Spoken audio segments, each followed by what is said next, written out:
হইলাম গো আমি কলঙ্কের মালা গলে পড়িলাম। কোন ভাগ্যে জুটিল না আর মানুষের দয়া, আমি কলঙ্কর ডালা গলে পড়িলাম।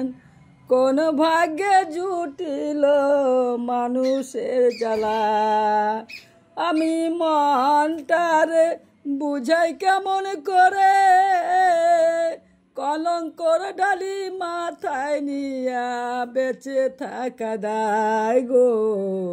কলঙ্কের ডালা গলায় পড়িলাম, মানুষের জ্বালায় আমি কেমন কইরা সই। কলঙ্কের ডালায় আমি গলায় পড়িলাম।